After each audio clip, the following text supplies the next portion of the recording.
Let's talk about Mae West, shall we? Okay, so one of the many topics of this world that I could talk about all day long till I'm blue in the face is Mae West. But most importantly, the film that really put Mae West on the map, the one that she's going to be remembered for the rest of her life, her best film, in my opinion. She done him wrong. So let's talk about it, shall we? Mae West had become a sensation in the burlesque halls, on the stage. She was a self-produced, self-made, basically like the early 1920s, 1930s girl boss of that time when it came to the theater world. Like, she took Broadway by storm with these plays that were controversial, sexy, and also a very odd thing for the time, featured very prominent, strong women roles that didn't really exist. They were women-led, and for the most part, it was a woman that was fully in control of her narrative and had agency in everything she was doing, which was very, very rare. And she wasn't punished for any of the decisions she made. Like, she fully got to like get out scot-free and win. Like, the bad girl that makes good was what Mae West really applied her trade on. And she did suffer for this art. I will say this, like, she had plays that were controversial, like Sex, The Drag, where even the title of that play, Sex, they wouldn't print it in newspapers. They'd say Mae West and that certain play. Like, she was controversial. She was raising eyebrows, but most importantly, she was bringing in money. Like, theaters wanted her there, and they wanted her touring in these productions because her plays made money and they got people talking. Like, the word of mouth was so real with her. And so much so, she did the play The Drag, which was one of the first plays to feature drag performers. She actually went to jail for it. Like, she got arrested for this play, and it was seen as offensive and obscene. And she ended up spending 9 days in jail because of this. So she gets out and she writes her next play, her big one. She writes Diamond Lil. Now, Diamond Lil is the ultimate bad girl vehicle. Like, Mae West is totally doing it with this play. She is a bad girl that makes good. Like, she's essentially kind of a sex worker. Like, I'm pretty sure she is. She's one of those women that's like, she's the queen of the underworld, and she plays men like a fiddle. She uses them to advance herself in society, and more importantly, gather up diamonds. Hence why she's called Diamond Lil. But I'm going to tell you more about the plot because She Done Him Wrong and Diamond Lil have a lot in common. But let's get into it. So, Diamond Lil is a major success on Broadway, and people are talking, and people are like really fascinated with Mae West. Like, everyone's just like, holy shit, Mae West is that girl. Like, she's the talk of the town. People are so fascinated by her. And lo and behold, a studio by the name of Paramount is going through financial strain, and they're looking for their next big break because they're on the verge of bankruptcy. So they're basically just throwing anything at the wall to see what sticks. Well, they decide star of Gangster Pictures, George Raft, is going to make a parlay into romantic comedy. They want to like rebrand him as a romantic lead. So he pulls all of his friends that he's gathered up from like his time on vaudeville, and he starts putting them in the movies and having them in cameos. Well, he knew Mae West from back in the days of vaudeville and Broadway. So he asked Mae West to make a cameo in the film. Now, she got one look at the script and said, these lines are awful. Like, I don't want to read them. Like, no one's going to believe this coming out of me. And she was very, very image focused and image conscious. She knew like, if I'm going to make an appearance on film, like, it has to be memorable. I can't be in some like half-ass walk-on role. So they told her, if you don't like the lines, well, go back and rewrite them yourself. Well, they made a mistake when they said this because honestly, Mae West was known for writing all of her own materials. Like, all those hit plays, they were handwritten by her. Like, they were her brainchild. They were under the pen name Jane Mass because she didn't want to put her name too much on everything, because she even knew back then a woman that was self-made like that and making all these moves herself was not going to be taken seriously. And honestly, people were going to look down upon her for that. It's really strange to think like she wrote, directed, and like starred in everything. But if it was a woman doing it, people were going to have something to say about it. And she was very, very well conscious of that and decided she was going to create a pen name to use in order to like skirt around this so that she wouldn't get too much scrutiny for making everything herself. So she takes the script back, she doctors it, and she comes and films her scenes. And unfortunately for George Raft, the film was a modest hit. It did not parlay him into like romantic comedies like he hoped it would. But what it did do was showcase Mae West in this splashy debut that got people talking and got people coming to the theater just to see her, because they had gotten word Mae West is in a movie. We have to see this. So much so that people were writing into the theaters and writing into Paramount's theaters that they own, saying like, y'all need to put Mae West in a movie yesterday. Okay. Like, she's so good. We want to see her.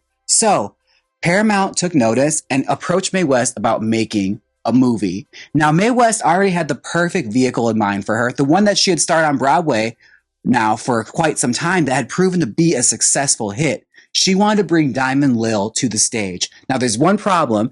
Everyone told her, especially the censorship board, there's no fucking way you're making Diamond Lil. Like, this movie has overt sex, homosexuality, criminals, murder, a bad girl that makes out in the end and doesn't get punished for it. Like, this will never fly. We will never make this movie. So Mae West says, okay. She goes to the drawing board and takes out her red pen, crosses out the name Diamond Lil, and writes "She Done Him Wrong," and then crosses out all the Lils and replaces it with Lou. So Diamond Lil becomes Lady Lou. It's essentially the play. It is Diamond Lil the play, just reworked the tiniest bit to make it "She Done Him Wrong." It's the exact same story. Like, down to, like, all the characters. Like, if you look at archive.org, Diamond Lil, the novelization, is available. These are all the same characters. Like, the only name they changed was Lil's. It's hilarious to think that she got by, and this worked. Like, they didn't even bother looking over it. They just saw the movie wasn't called Diamond Lil, and that's all they needed. And she was off to the races with this. Now, I will say, this is a very easy Mae West movie to watch. It's a tight hour and 5 minutes. Take a look at this, Gus, and learn something. It'll take up no time at all. If you want to rent it, it's available through libraries, or if you can rent it on Amazon. I believe there is also a copy on archive.org, which I'm not saying I condone, searching that out because it is copyright material, but I believe there is a copy out there. So if you really, really, truly want to watch it, you can find it. But this was really, truly worth the effort to get because it is her best movie. But you can tell this is the material she truly believed in and had honed to perfection. Guess I'm taking your time. What do you suppose my time's for? Like, all of her little mannerisms, and she's a very good actress in this. Like, Mae West had a tendency to fall into caricature, especially in her later works. Like, you can tell she was hamming it up in certain roles because she was already an established star. She understood she didn't have to work that hard. But with Diamond Lil, she really broke her foot off in this. Like, you can tell if she was going to make a debut, she had to make sure she was fucking remembered and make an event out of it. And you could tell she took it so seriously. Like, there's little moments in this that really catch you off guard. Like, just certain vocal choices and acting choices she makes that I'm simply obsessed with. Like, the way she says to Dan Flynn, like, "You're trying to scare me, Dan?" What are you trying to do, scare me, Dan? Like, like, she's got this nuance to her, or this look of fear in her eyes when she's combing Russian Rita's hair and talking to the police officer. Did you see anyone out on the shed? No. Just really great stuff. Or the way she could just turn it on and off. Like, you can tell, like, she knew when to fall into the Mae West character and then fall back into being Diamond Lil. I should come up sometime, see me. And Diamond Lil is a very salty woman. Like, you can tell she is very hardened by life because she's had to make friendly with criminals her entire life in order to excel in the world as a woman. And it takes place in the 1890s where women didn't have a whole lot of power. And her being a sex worker knew she could maintain a little bit of power if she could manipulate the men in her life and make them believe she is the most important thing in their world. So that's what's biting me a lot. Why, you don't mean nothing to me. And you can tell this is such a Mae West vehicle because everyone talks about her like she is just the shining sun in the sky. I don't need any breakfast when you can look at her. She is beautiful. It kind of reminds me of like a Tyler Perry movie, if that makes any sense to you. Like, because you watch Tyler Perry movies, especially the Medea ones, like, or even Tyler Perry plays. Medea, there's lots of vaudeville in it and lots of like burlesque, like house kind of humor.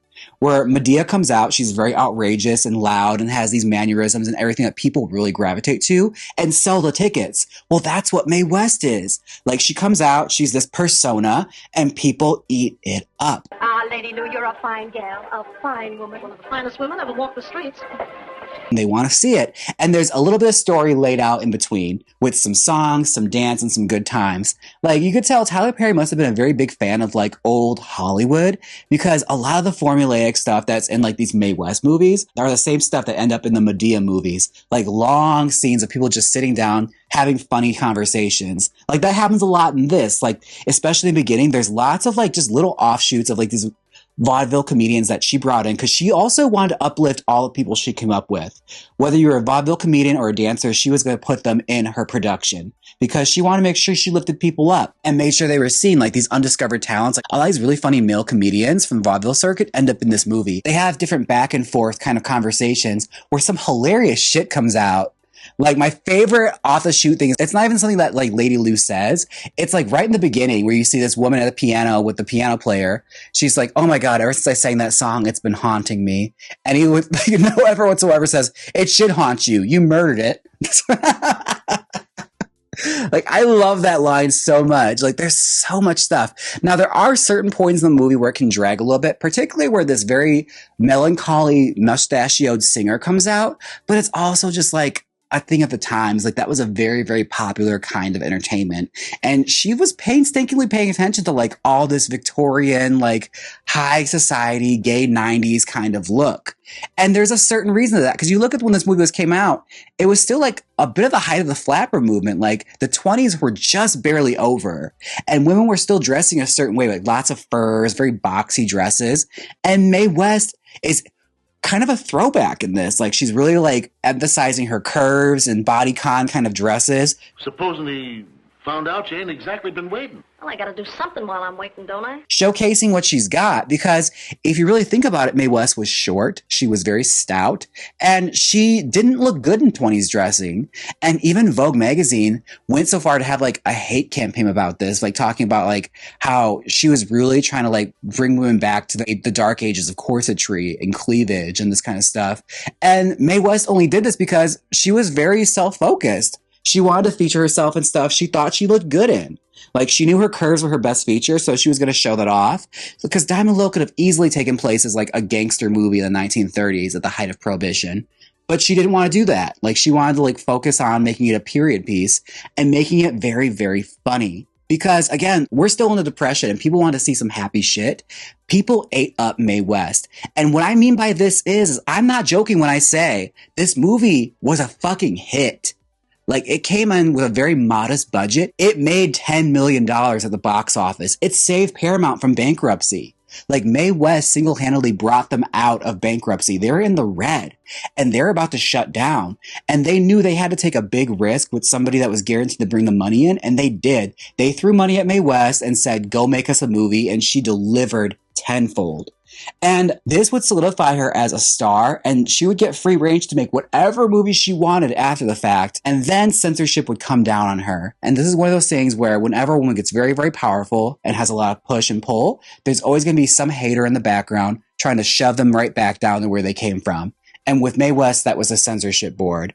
Like, after I'm No Angel, which was her second follow-up movie from this, like, it became harder and harder. Every movie she make after that would be hit with censorship and basically lots and lots of red lines going through scripts saying she couldn't do this and she couldn't say that. And when you watch this movie back, like some of the stuff she managed to get in, some of the shit that comes out of her mouth will crack you up. Come on, I'll tell your fortune. Oh, you can be had. Like, the fact she managed to get some of this stuff in there is crazy. Like, isn't there ever a man that can make you happy? And sure, lots of times. Like, there's so much hinting at sex and that Mae West be fucking. And it got through. Like, especially for, like, these pre-code movies. Like, this is a very risque, funny movie. Now, did it age terribly well? Not particularly, but it's also a period piece. Like, it's taking place in a different time. So again, it's not as if it's like a capsule of the 1930s when it came out. She's honestly doing a throwback from an era that she kind of remembers. And she's doing a reimagining of it, similar to what we do today. Like, there's lots of like period pieces where we take a lot of creative licensing with this. This was Mae West doing that for herself. And she wanted to make a star vehicle where she got to wear glamorous outfits, sing songs, and basically bring the Mae West stage experience to the everyday person that couldn't make it to New York to see her. All right? Like, she was making a movie that people in Peoria could go out and see and be able to have the Mae West experience. And let's just say, like, she got really famous after this. Like, she was already, like, a bubbling under, very popular personality that people were talking about. People became obsessed with her. And I think the real reason why it worked is because, yes, she's very overtly sexual and there's all this innuendo, But at the end of the day, she wasn't threatening. Like, she was a non-threatening kind of comedy, and women didn't find her threatening. If anything, women were like taking notes from her and trying to figure out how to be more like her. Oh, what'd you say this? For the bedroom. A little bit spicy, but not too raw, you know what I mean? Now, the plot of this movie is very, very simple. Mae West plays Lady Lou, who is the queen of the underworld. Like, she's a gangster's mole, basically, a gangster's girlfriend. But she's not really heavily involved in crime whatsoever. She just plays men like a fiddle and gets them to buy her diamonds. Meanwhile, there is crime brewing all around her. It all takes place inside of a juke joint. And Mae West is trying to like figure out where she's going to go next. Like, she understands like she can't stay with Gus Jordan, her current beau, for very long, because it's only a matter of time before he's sent up the river like her last boyfriend. And there's a very handsome and hot Cary Grant in this film. He plays a preacher who is trying to reform the establishment. And I'm not going to go too much into detail because it's only an hour long. Honestly, watch the movie. It'll hold your gaze. It's very, very funny. And the casting of Cary Grant, oh my God, he's so tasty in this. And he was literally cast when Mae West was looking out the window and saw him. Like, they're going through glossy to see who her leading man was going to be. They saw him walking down, and her literal words were, "If he can talk, we'll take him." And boy, can he talk. Okay, one of the most famous, sexy, amazing male actor voices of our generation. I'm sorry you think more of your diamonds than you do of your soul. I'm sorry you think more of my soul than you do of my diamonds. So beautiful and so young and so crisp in this. And if you watch Go West, Young Man, you'll actually see his longtime companion as Mae West's love interest in that. The man he lived with for years. Yeah. Just a couple of confirmed bachelors. But definitely check out She Done Him Wrong. Like, it is such a fun classic movie. And when you watch it, you'll understand why this saved Paramount from the brink of disaster and why Mae West solidified herself as a prime comedic actress of our time. But thank you all so much for watching. Let me know if there's a movie you want to see me talk about down below. I'm always happy to talk about it. And I'll catch you all in the next one, all right? Bye! I have heard so much about you. Yeah, but you can't prove it. Well, it's over now. Click my next YouTube video. Like, comment, and subscribe.